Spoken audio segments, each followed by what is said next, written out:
അവിടെ മറ്റ് ജില്ലകൾക്ക് ഇപ്പോൾ ചെയ്യാൻ കഴിയുന്ന ഏറ്റവും പ്രധാനപ്പെട്ട കാര്യമാണ് ഈ ദുരന്തത്തിൽപ്പെട്ടവർക്കായി ഒത്തൊരുമയോടുകൂടി പ്രവർത്തിക്കുക എന്നത്. അതിൻ്റെ കാഴ്ചകൾ വിവരങ്ങളൊക്കെയായി ഇപ്പോൾ കോഴിക്കോട് നിന്നും കളക്ടറേറ്റിൽ ഒരുക്കിയിട്ടുള്ള കളക്ഷൻ പോയിന്റിൽ നിന്നും നമ്മുടെ പ്രതിനിധി റമീസ് മുഹമ്മദ് ചേരുന്നുണ്ട്. അവിടെ ഇപ്പോൾ കോഴിക്കോട് കളക്ടറേറ്റിൽ ഒരുക്കിയ കളക്ഷൻ പോയിന്റിൽ നിന്നും സാധനങ്ങൾ ശേഖരിച്ച 4ാമത്തെ വാഹനം ഉടൻ പുറപ്പെടും. റമീസ് ചേരുന്നുണ്ട്. റമീസ്, ഈ നിലയ്ക്കുള്ള രക്ഷാപ്രവർത്തനങ്ങൾ അല്ലെങ്കിൽ സഹായം എത്തിക്കുക എന്നുള്ളതൊന്നും മലയാളിക്ക് പുതുമയുള്ള കാര്യമൊന്നുമല്ല, നമ്മുടെ ഒരു ജില്ലാ പോയിന്റുകൾക്കും പുതുമയുള്ള കാര്യമൊന്നുമല്ല. പക്ഷേ ഏറ്റവും ഊർജിതമായി ഏറ്റവും അടിയന്തരമായി ഇടപെടുക എന്ന് പറയുന്നതിൽ വളരെയധികം പ്രാധാന്യമുണ്ട്. കോഴിക്കോട് കളക്ടറേറ്റിൽ എങ്ങനെയാണ് കളക്ഷൻ പോയിന്റ് പ്രവർത്തിക്കുന്നത്?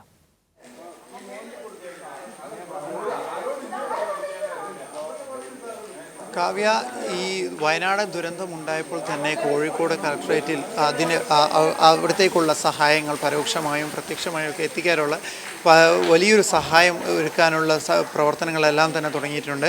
ഇവിടെ നിലവിൽ 4ാമത്തെ വാഹനം, വയനാട്ടിലേക്കുള്ള 4ാമത്തെ വാഹനം ഉടൻ പുറപ്പെടും. ഇവിടെ പല സാധനങ്ങളും വാഹനങ്ങളിലേക്ക് കയറ്റി അതിൻ്റെ ഒരുക്കത്തിലാണ് ഇവിടെയുള്ള ജീവനക്കാരൊക്കെയും തന്നെ. ഇന്നലെ രാത്രി തന്നെ ഇവിടുന്ന് 3 വാഹനങ്ങൾ ഇന്നലെ രാത്രി അടിയന്തരമായി പുറപ്പെട്ടിരുന്നു അവിടെ ദുരിതം അനുഭവിക്കുന്നവർക്കായി. മാം, എങ്ങനെയാണ് ഇവിടുത്തെ ഒരു സജ്ജീകരണങ്ങളൊക്കെ ഒരുക്കിയിരിക്കുന്നത്? അല്ല, നമ്മൾ ഇതുവരെ 7 ട്രക്കുകൾ വയനാട്ടിലേക്ക് അയച്ചിട്ടുണ്ട്. അവിടെ നിന്നുള്ള റിക്വയർമെൻറ്റ്സ്, അവർ ആവശ്യപ്പെട്ടിരിക്കുന്ന ഫുഡ്, പിന്നെ ബ്ലാങ്കറ്റ്സ്, വസ്ത്രങ്ങൾ, ഈ വെള്ളം, കുടിവെള്ളം, ഇത്രയും സാധനങ്ങളാണ് അയച്ചത്. അതിന് പുറമെ ഇന്ന് അവിടെ വിതരണം ചെയ്യാനായിട്ട്, എയർ ഡ്രോപ്പ് ചെയ്യാനായിട്ട് നമ്മൾ 400 പാക്കറ്റ് ഫുഡ് അതിപ്പോൾ എയർപോർട്ടിലേക്ക് പോവുകയാണ്. അന്ന് ഹെലികോപ്റ്റർ പിക്ക് ചെയ്യും. അപ്പോൾ ഇപ്പോൾ ഏതാണ്ട് അവർ ആവശ്യപ്പെട്ട സാധനങ്ങൾ അത്രയും ആയിട്ടുണ്ട്. പക്ഷേ ഇന്ന് വരുന്ന സാധനങ്ങളും നമ്മളിവിടെ സ്വീകരിച്ചിട്ട് അവർക്ക് എത്തിച്ചു കൊടുക്കും. പിന്നെ എന്താ വെച്ചാൽ ഇവിടെ കളക്ഷൻ പോയിന്റ് വെക്കാൻ കാരണം ഓരോരുത്തരും ഭക്ഷണ സാധനവും അതുപോലെ റീഹാബിലിറ്റേഷൻ മെറ്റീരിയലുമായിട്ട് നേരിട്ട് പോകുമ്പം ഉണ്ടാകുന്ന ട്രാഫിക് ബ്ലോക്ക് ഒഴിവാക്കാൻ വേണ്ടിയിട്ടാണ് നമ്മളിങ്ങനെ ഒരു കളക്ഷൻ പോയിന്റ് വെച്ച് ഇവിടെ കളക്ട് ചെയ്തിട്ട് വലിയ വണ്ടികളിൽ അങ്ങോട്ട് കൊണ്ടുപോവുകയാണ്. എന്തൊക്കെ സാധനങ്ങളാണ് കൂടുതലായിട്ട് ശേഖരിക്കുന്നതും നമ്മൾ food, ready to serve food items ആണ്. അതായത് dry foods, biscuits, bread, bun, അങ്ങനെയുള്ള സാധനങ്ങൾ. പിന്നെ വസ്ത്രം അവർക്ക്, പിന്നെ ബ്ലാങ്കറ്റ്സ്, കുടിവെള്ളം. നിലവിൽ സാധനങ്ങളൊക്കെ തന്നെ എത്തിയോ? അത് ഇനിയും ആവശ്യമായിട്ടുണ്ടാവും? അല്ല, അത് ഇന്നിപ്പം 10 മണിക്ക് ശേഷം വയനാട് കളക്ടറുമായിട്ട് കോൺടാക്ട് ചെയ്തിട്ട് ഇനി അവരുടെ റിക്വയർമെൻറ്റ് അനുസരിച്ച് നമ്മൾ കൂടുതൽ, ഇപ്പം നമ്മൾ തൽക്കാലം കിട്ടിയിരിക്കുന്ന സാധനങ്ങൾ എത്തിച്ചിട്ടുണ്ട്. അപ്പോൾ ഒന്നാമത് അവിടെ അവർക്ക് സൂക്ഷിക്കാൻ, ശേഖരിച്ച് വെക്കാനുള്ള അസൗകര്യം കൊണ്ടാണ്. അപ്പോൾ ആവശ്യപ്പെടുന്നതിനനുസരിച്ച് നമുക്ക് കളക്ട് ചെയ്ത് കൊടുക്കാൻ പറ്റും.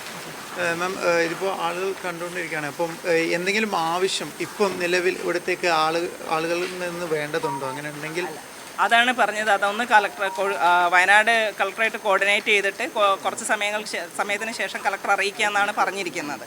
അപ്പോൾ അതനുസരിച്ച് കളക്ടറുടെ ഒഫീഷ്യൽ പേജിലിടും, ഫേസ്ബുക്ക് പേജിൽ റിക്വയർമെൻറ്റ്സ് ഇടും. അത് നേരത്തെ ഇവിടെ ഞാൻ വന്നപ്പോൾ പറയുന്നത് കേട്ടു, കുറച്ചും കൂടി NCCയോ മറ്റു കുട്ടികൾ കൂടി. NCC നമുക്ക് ഈ വോളണ്ടിയേഴ്സിനായിട്ടല്ല, നമ്മളിപ്പോൾ എയർപോർട്ടിലേക്ക് വിടുന്ന സാധനം ഉണ്ടല്ലോ, അതവിടെ അൺലോഡ് ചെയ്യാൻ വേണ്ടിയിട്ടാണ് ഒരു യൂണിഫോംഡ് വോളണ്ടിയർ സ്റ്റാഫിനെ വേണമെന്ന് പറഞ്ഞത്. അപ്പോൾ അത് സിവിൽ ഡിഫൻസ് സ്റ്റാഫിനെ ഫയർഫോഴ്സ് പ്രൊവൈഡ് ചെയ്യാമെന്ന് പറഞ്ഞിട്ടുണ്ട്. പിന്നെ നമ്മുടെ 2 ഒഫീഷ്യൽസും കൂടെ പോകുന്നുണ്ട്. അവർ അവിടുന്ന് കാര്യങ്ങൾ ഡീൽ ചെയ്തോളും. കോഴിക്കോടിൻ്റെ നന്മയാണ് കാണുന്നത്. നമ്മൾ ശരിക്കും ഒരു 3 മണിക്കൂർ കൊണ്ടാണ് ഇത്രയും സാധനങ്ങൾ പ്രൊക്യൂർ ചെയ്തത്. ബഹുമാനപ്പെട്ട ജില്ലാ കളക്ടർ വയനാട് കളക്ടറുമായിട്ട് ആവശ്യപ്പെട്ടു. അപ്പോൾ അവിടെ നിന്നുള്ള റിക്വയർമെൻറ്റ് അവർ പറയുന്നതിനനുസരിച്ച് മാത്രമേ ഇവിടുന്ന് കൊടുക്കുന്നുള്ളൂ. അപ്പോൾ ഇന്നലെയും നമ്മൾ അധികം എക്സസ് കൊടുത്താലും അവിടെ അവർ റെസ്ക്യൂവിലൊക്കെ ഫോക്കസ് ചെയ്തുകൊണ്ടിരിക്കുകയാണ്. അപ്പോൾ റെസ്ക്യൂ ഫോക്കസ് ചെയ്യുന്ന സമയത്ത് നമ്മൾ വേറെ അനാവശ്യമായിട്ട് സാധനങ്ങൾ എത്തിക്കുന്നതൊക്കെ ബുദ്ധിമുട്ടാണ്. നമ്മളിപ്പോൾ 4 വണ്ടി ഒഫീഷ്യലായിട്ട് പോയി, അല്ലാതെ 3 വണ്ടിയും കൂടി പോയിട്ടുണ്ട്. 7 വണ്ടിയായിട്ടുണ്ട്. ഇപ്പോൾ നമ്മൾ എയർപോർട്ടിലേക്കാണ് പോകുന്നത്. ശരിക്കും കോഴിക്കോടിൻ്റെ റെസ്പോൺസ് ഭയങ്കരമാണ്. എന്ന് വെച്ചാൽ നമ്മളൊരു 5 മണിക്കാണ് കളക്ടർ നിർദ്ദേശം തന്നത്. 8 മണിയാകുമ്പോഴേക്കും നമ്മൾ ഫസ്റ്റ് ലോഡ് ഫുള്ളായിട്ട് പെട്ടെന്നുള്ള ഭക്ഷണം കഴിക്കേണ്ട സാധനങ്ങളായിട്ട് വിടാൻ പറ്റിയിട്ടുണ്ട് നമുക്ക്.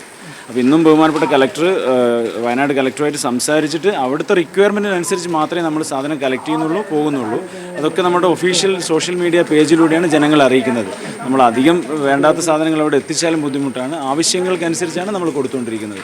സാറിൻ്റെ ഇവിടെ രഞ്ജിത്ത് സാറുണ്ട്. നമുക്കൊരു ഇന്നലെയൊക്കെ വലിയൊരു സെറ്റ് വളണ്ടിയേഴ്സ് ഉണ്ടായിരുന്നു. ഇപ്പോൾ രാവിലെ ആയതുകൊണ്ടാണ് വളണ്ടിയേഴ്സ് ഇല്ലാത്തത്. ഇഷ്ടംപോലെ കുട്ടികളും യുവാക്കളും ഒക്കെ സജീവമായിട്ട് ഇതിൽ പങ്കാളികളാവുന്നുണ്ട്. നല്ല രീതിയിൽ പോകുന്നുണ്ട്. കവ്യ, ഇത് തന്നെയാണ് ഈ ഒരു ദുരന്ത ഭൂമിയെ അതിനെ എങ്ങനെ മറികടക്കാം, അല്ലെങ്കിൽ അതിൽ കൈകോർത്തുകൊണ്ട് ഈ ദുരന്തത്തെയും അതിൽ ദുരിതം അനുഭവിക്കുന്നവർക്കുമൊക്കെയും സഹായം എത്തിക്കുകയാണ് നമ്മുടെ നാടൊന്നാകെ. ഇത് നമുക്ക് കവി പറഞ്ഞതുപോലെ തന്നെ ഒരു പുതുമയുള്ള ഒരു വിഷയമല്ല. നമ്മളെല്ലായ്പ്പോഴും നമ്മൾ ദുരിത ഭൂമിയിലൊക്കെയും തന്നെ നമ്മൾ കണ്ടതാണ്, മാതൃകയായതാണ്. അപ്പം ഇവിടുന്ന് വാഹനം പുറപ്പെടുകയാണ് കോഴിക്കോട് കളക്ട്രേറ്റിൽ നിന്നും.